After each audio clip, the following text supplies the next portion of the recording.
माँ तू सबसे प्यारी है, माँ तू जग में न्यारी है। माँ तू सबसे प्यारी है, माँ तू जग में न्यारी है। पिता, पुत्र और पवित्र आत्मा के नाम पर आमीन। आप सबों को जय यीशु। आज हम लोग प्रकाशना ग्रंथ उसके अध्याय 7 वाक्य 1 से 8 तक के वचनों पर अब मनन चिंतन करेंगे। मैंने पहले क्लास से आप लोगों से आग्रह किया था, प्रकाशना ग्रंथ को समझने के लिए जो पाठ क्लास होने वाला है उस पाठ को बाइबल से आपको थोड़ा बार बार पढ़ना जरूरी है। यदि आप उसको बार बार पढ़ोगे और इसके बाद एक क्लास को सुनोगे, आप अच्छी तरह इसको समझ पाएगा। और किसी बात पर आपको डाउट भी है, मुझसे पूछ सकता है, टिप्पणी में लिख करके आप पूछ सकता है। मैं कोशिश करूँगा अगले क्लास में उसको और बता करके देने के लिए। लेकिन आपको क्लास के साथ बने रहने के लिए बाइबल को भी थोड़ा पढ़ते रहना ज़रूरी है। केवल सुनने से आपको उतना समझ में नहीं आएगा, साथ ही साथ आप बाइबल को भी यदि पढ़ेंगे तो ये प्रकाशना ग्रंथ अच्छी तरह समझ पाएगा। तो हम लोग बीते अध्याय 6 के अंदर 6 मुहरों को मेमना खोलता हुआ हम लोगों ने सीखा था। आज अध्याय 7 के अंदर जिस प्रकार 5वां मुहर खोलते वक्त जो प्रभु के नाम पर शहीद हुआ है, उनको उजले वस्त्र पहनाया हुआ उनको देता हुआ उनके लिए एक सांत्वना का आश्वासन देने का विषय में हम लोगों ने मनन चिंतन किया। उसी प्रकार अभी 7वां मुहर खोलने के पूर्व में जो प्रभु में है, ऐसे लोगों को फिर से एक सांत्वना देते हुए पूरा अध्याय 7 को लिखा हुआ है। इसलिए अध्याय 7 को और हम लोग गहराई से पढ़ेंगे। इसको मैं कोशिश करूंगा 2-3 क्लासों में अध्याय 7 को समझाने के लिए। एक अध्याय को पूरा लेना जो शुरू किया, उसमें देखा है बहुत लंबा जा रहा है, कई चीज़ों को मुझे बीच बीच में छोड़ना पड़ रहा है जल्दी जल्दी ख़त्म करने के लिए। तो मुझे एक व्यक्ति ने लिख कर के आग्रह किया है, छोटा छोटा क्लास उपयोगी रहेगा ताकि हम अच्छी तरह इसे और पढ़ सकें। तो आप लोगों के इच्छा के अनुसार मैं फिर से क्लासों को छोटा किया हूँ। आज वाक्य 1 से 8 तक, रेवलेशन चैप्टर 7 1 to 8 हम लोग आज मनन चिंतन करेंगे। सबसे पहले योहन लिखते हैं, इसके बाद मैंने पृथ्वी के 4 कोनों पर 4 स्वर्गदूतों को खड़ा देखा। 4 कॉर्नर में 4 स्वर्गदूत। इसका मतलब स्वर्ग को, जैसे पृथ्वी को हम लोग ऐसे एक विचार है, सीख है, ये पूर्वी समय पर ऐसे ही विचार करता था। ये एक टेबल टॉप जैसे हम लोग मान लेना है ना, ये स्क्वायर रूप में एक टेबल टॉप है, मेज के ऊपर मेज जैसे ऐसा समतल और स्क्वायर रूप में। इस प्रकार भूमि के विषय में एक विचार रखता था। इसलिए हम लोग नॉर्थ साउथ ईस्ट वेस्ट है ना, पूर्व पश्चिम उत्तर दक्षिण, ये सब 4 साइड जो बोलने का कारण ये है। इस प्रकार जो भूमि को जो गोलाकृति में मन में रख के नहीं, बल्कि इस प्रकार विचार रखते हुए ये यहाँ पर भी लिखा हुआ है। इसके पीछे का कारण आप समझ गया होगा। हम लोगों को तभी ये सब समझ में आएगा। और जो हवा जो आते हैं 4 साइड से जो आने वाला हवा, साइंस भी हमें सिखाता है कई हवा कहाँ से कौन से साइड से आ रहे हैं, उसके अनुसार क्या अभी ठंड का मौसम आने वाला है या गर्मी का मौसम आने वाला है या आंधी आने वाला है या बारिश आने वाला है, लोग उसको समझ लेते हैं। तो चार साइड से आने वाला ये जो हवाएं कहा जाता है भूमि के लिए अच्छा रहता है, जरूरी है। यदि वो कॉर्नर से आता है, कॉर्नर से आता है, वो विनाश के साथ आता है, विनाश भूमि में लेके आने वाला है। और यहां पर हम लोग पढ़ते हैं स्वर्गदूत को चार कोनों पर खड़ा हुआ देखा और उन्होंने क्या किया है, चारों पवनों को रोक रहे थे, जिसके फलस्वरूप कोई भी पवन ना पृथ्वी पर, ना समुद्र पर, ना किसी वृक्ष पर जो बहता था, है ना, उसको पवन को, हवा को वो रुका रह दे ये स्वर्गदूत। इसको अगर और गहराई से समझना है, यदि हम लोग दानिएल का ग्रंथ 7 वाक्य 2 को, दानिएल चैप्टर 7 वर्स 2 और जर्मिया चैप्टर 49 वर्स 36 पुराना विधान के अंदर इस प्रकार उत्पाद मचाने वाले और भूमि पर कष्ट पीड़ा देने वाले जो आंधी के विषय में लिखा हुआ है, उसको ये स्वर्गदूत रुका रहा है। इसलिए पृथ्वी पर या समुद्र पर या वृक्ष पर, वृक्ष इसका मतलब है जो आंधी तूफान चलता है वो वृक्ष से हम लोगों को पता चलता है। अधिकतर वृक्ष गिर जाते हैं, टूट फूट होता है वृक्ष के कारण, तो उसके ऊपर ये जो आंधी नहीं आ रहे बोल करके। और यहाँ पृथ्वी और समुद्र बोलने के पीछे का भी एक और कारण हम लोग देख सकते हैं। प्रकाशना ग्रंथ अध्याय 14 का वाक्य 18, रेवलेशन चैप्टर 14 वर्स 18 में भूमि के ऊपर अधिकार रखने वाला स्वर्गदूत के विषय में, और रेवलेशन चैप्टर 16 वर्स 5 में, प्रकाशना ग्रंथ अध्याय 16 वाक्य 5 में जो समुद्र के ऊपर, पानी के ऊपर जो अधिकार रखने वाला जो स्वर्गदूत के विषय में लिखा हुआ है। इसका मतलब चाहे पृथ्वी हो या जो समुद्र, सब पर अधिकार रखने वाला ईश्वर है, सर्वशक्तिमान है। और जितना भी जो आंधी तूफान जो आ रहा है उसको भी वो नियंत्रण कर सकता है। और वाक्य 2 और 3 को पढ़ेंगे तो हम लोगों ने अध्याय 5 और 6 के अंदर ऐसा एक पुस्तक के विषय में पढ़ा है जिसमें 7 मोहर लगा हुआ है। पुस्तक में 7 मोहर लगा करके, सील लगा करके उसको गुप्त रखा हुआ है। क्या लोगों में ईश्वर को त्यागने के कारण मनुष्य के जीवन में क्या क्या होने वाला है उसको गुप्त रखा था। एक एक मोहर को खोल करके क्या क्या विपत्ति होने वाला है उसको दिखाते भी गया है। और यहां पर अध्याय 7 का वाक्य 2 और 3 के अंदर हम लोग पढ़ते हैं,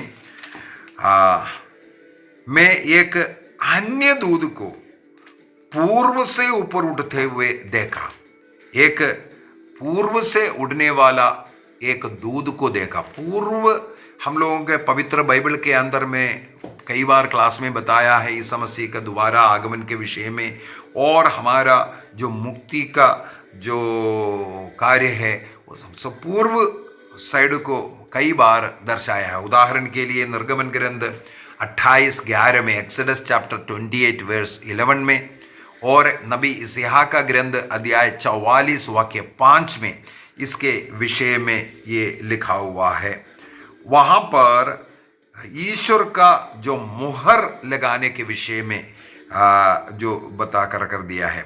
ईश्वर के जो मुहर है, ईश्वर का जो मुहर के साथ साथ एक पशु का मुहर भी है। पशु का मुहर लगे हुए लोग नरक में जाता है, ईश्वर के मुहर लगे हुए लोग स्वर्ग में जाने के विषय में ये लिखा हुआ है।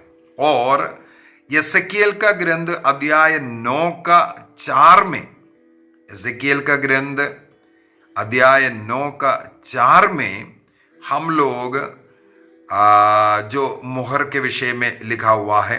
और प्रकाशना ग्रंथ के अंदर भी है, अध्याय 14 का वाक्य 1, 22 का 4, यहाँ सब हम लोग ईश्वर का जो मुहर लगाने के विषय में, यहां पर भी जो पूर्वी दिशा में जो स्वर्गदूत उठते हुए देखा है, वह ईश्वर के, जीवंत ईश्वर की मुहर उसके पास थी कर करके लिखा है।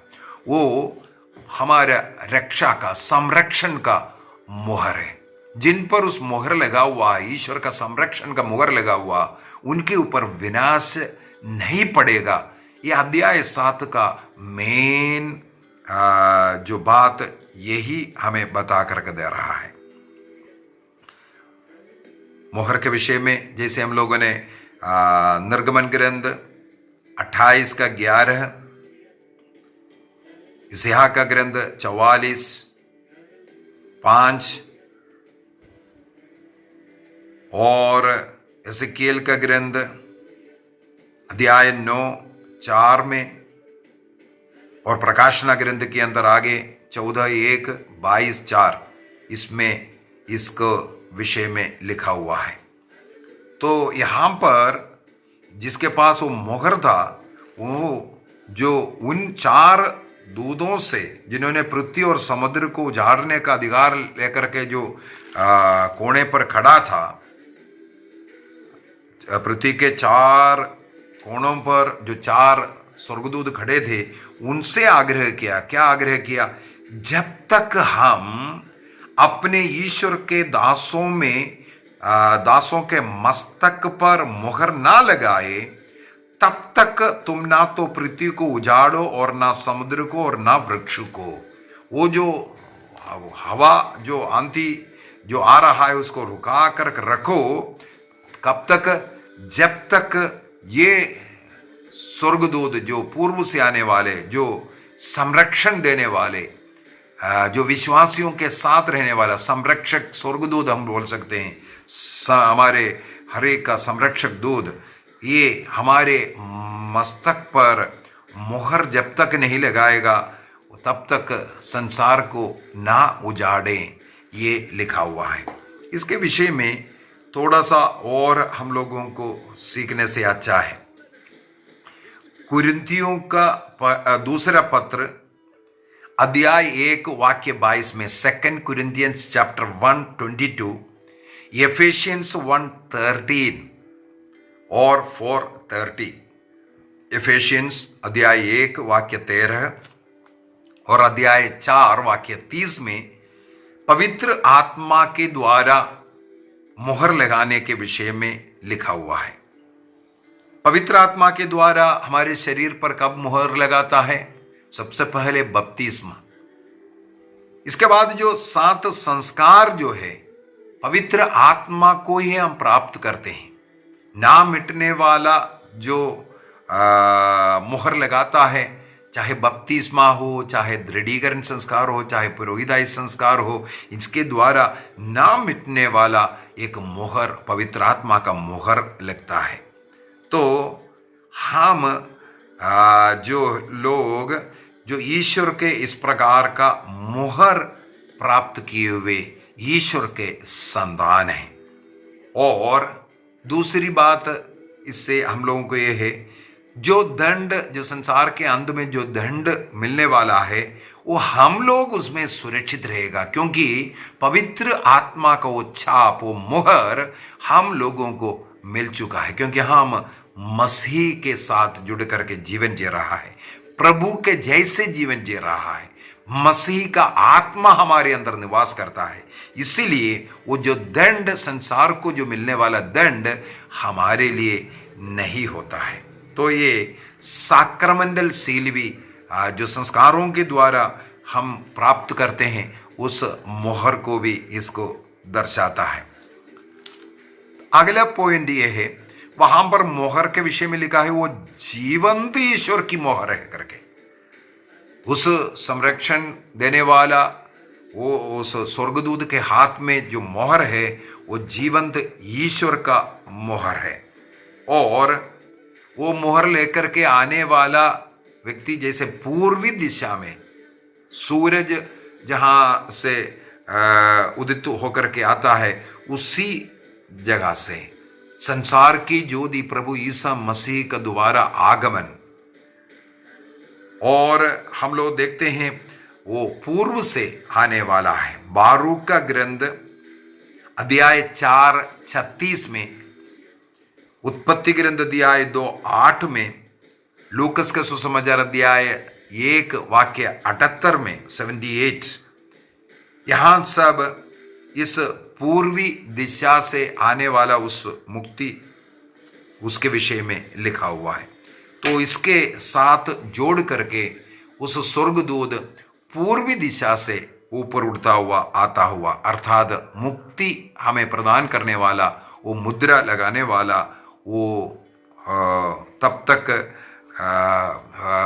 वहां से पूर्व साइड से उड़ करके आया। और जब तक वो जो हम सबों को, जो प्रभु के संतान हैं, उनको मुद्रित नहीं करेंगे, तब तक, जब तक वो मोहर नहीं लगाएगा, तब तक कुछ भी हमारे विरुद्ध नहीं होगा। ये भी एक इंश्योरेंस हम लोगों को मिलते हैं। प्रकाशना ग्रंथ अध्याय 6 और वाक्य 11 के अंदर हम लोगों ने पिछले क्लास में मनन चिंतन किया। थोड़ा जो समय है, कुछ समय कब तक कर करके पूछा, उसका मतलब कुछ समय है, उस समय के अंदर वापस आने का, पश्चाताप करने का, प्रभु में लौटने का वो समय है। उसके समय साथ साथ पवित्र आत्मा को मोहर हम प्राप्त करने का समय भी है। इसके बाद वाक्य 4 के अंदर बहुत ही सुंदर तरीके से एक संख्या लिखा हुआ है। मैंने मुहर लगे हुए लोगों का संख्या सुनी। कितने लोगों के माथे पर, मस्तक पर यह मोहर लगा हुआ है? वहां पर लिखा हुआ है 1,44,000 की संख्या। वे इजराइलियों की सभी वंशजों से थे। 1,44,000 को अगर देखना है, 12 गोत्र है। 12 गोत्र को 12 से अगर गुणा करके फिर से उसको 1000 से गुणा करेंगे, ये 1,44,000 बनते हैं। यहां पर आगे हम लोगों को मिलते हैं यूदा के वंश में 12,000 कर करके। देखो, याकूब का पहलौटा तो रूबन है। यहां सबसे पहला नाम रूबन का आना चाहिए था, लेकिन यहां पर रूबन का नाम नहीं है। इसका कुछ और भी एक मतलब निकल रहा है। यहां पर यूदा वंश के 12,000 से शुरू हुआ। इजराइल के 12 गोत्रों का नाम लिखते वक्त सबसे पहले रूबन का नाम आना चाहिए था, लेकिन यहां पर यूदा का आया। क्या कारण है? यूदा वंश में ईसा मसीह का जन्म हुआ है। इसका मतलब यहां पर लिखा है इस्राएलियों के सभी वंशजों के लोग हैं बोल करके। यदि हम लोग इजरायली वंश कौन है, आज के नेम के अनुसार, यदि हम लोग रोमियो का पत्र अध्याय 2 वाक्य 28 एवं 29 में, Romans chapter 2 verse 28 and 29, Romans chapter 9 अध्याय 9 वाक्य 6 और 7 में, गलातियों का पत्र अध्याय 6 वाक्य 16 आदि में, ये जो इजराइली आज जो लोग मसीह में हैं, जो बपतिस्मा प्राप्त, जो मसीह विश्वासी, ईसा मसीह के साथ जुड़ करके जो ईश्वर का संतान बन करके जो पवित्र जीवन जी रहा है, वह नए इस्राएल है। इसलिए भी यूदा वंश का नाम सबसे पहले आया, क्योंकि ईसा मसीह से जुड़ा हुआ है। जो मसीही लोग हैं उनका जो नाम है। इसके बाद रूबन वंश का 12,000, गाद वंश का 12,000, आसेर वंश का 12,000, नफ्ताली वंश के 12,000 और मनासे वंश के 12,000। ये मनासे याकूब का पुत्र नहीं है, जोसेफ का बेटा था। जोसेफ का बेटा यहां पर कैसे आया? यहां पर किसका नाम होना चाहिए था? दान का नाम होना जरूरी था। दान का नाम यहां नहीं है, बल्कि वहां पर मनासे का नाम आया। इसके पीछे का भी कारण है। दान के विषय में बाइबल के अनुसार दान को एंटी क्राइस्ट के जो है दान के वंश से आने वाला है, ये एक विश्वास रखा हुआ है। इसके पीछे का कारण है जरमिया का ग्रंथ अध्याय 8 वाक्य 16 का वचन। जरमिया चैप्टर 8 वर्स 16 के कारण दान एंटी क्राइस्ट को जन्म देने वाला है। एंटी क्राइस्ट दान गोत्र से आएगा, ऐसा एक विश्वास यहूदियों में है। इसलिए 12,000 लोगों के वो जो मुद्रित होना था, छाप लगना था, उनमें दान गोत्र को नहीं है। और हम लोग उत्पत्ति ग्रंथ उसके अध्याय 49 वाक्य 17 में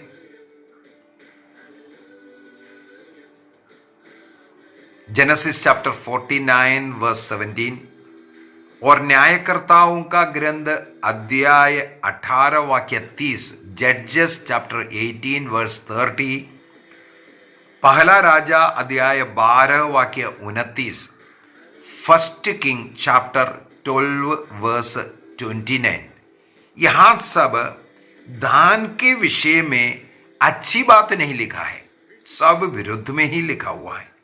इसीलिए यहूदियों में यह विश्वास था दान गोत्र से ही एंटी क्राइस्ट निकलकर क्रिस्त विरोधी लोग उस गोत्र से आएगा कर करके। आगे चलते हैं। मनासे के बाद सिमेयोन के वंश से 12,000 और लेवी वंश के 12,000, इसहाकार वंश के 12,000, जबूलून वंश के 12,000, यूसुफ वंश के 12,000 और बेन्यामीन वंश के 12,000। इस प्रकार 12,000 इंटू 12 1,44,000।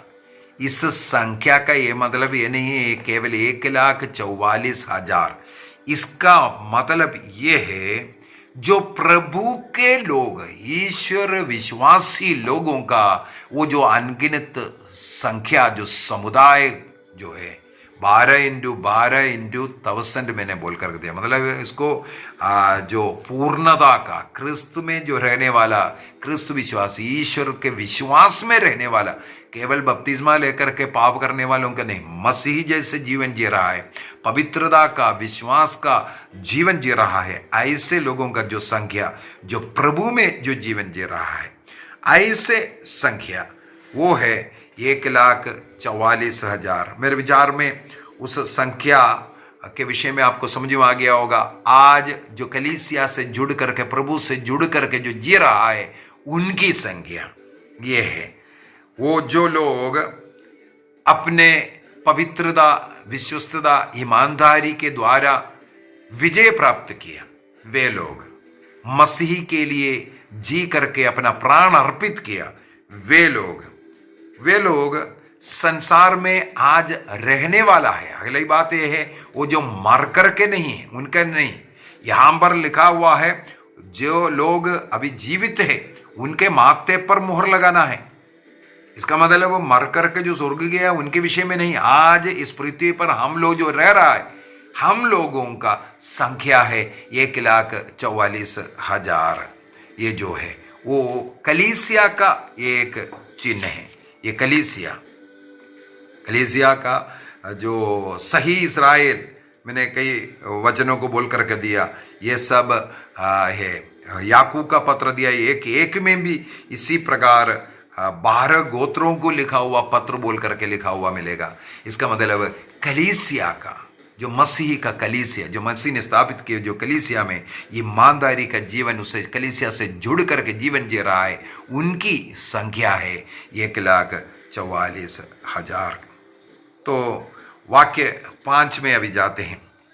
5 से लेकर के वहां से 8 तक जो है 12 गोत्रों का जो नाम लिख करके हमें बताया। इसमें हम लोग एक बात समझ गया है, ऑलरेडी मैंने बता दिया है। ईसा मसीह के कारण यूदा वंश का नाम पहले आया है। ईसा मसीह से जुड़ करके जो मसीह का कलीसिया जो रहता है, मसीह का शरीर का अंग बन करके जो जुड़ करके रहता है, उनकी संख्या है 1,44,000। वाक्य 9 में भी थोड़ा जाते हैं।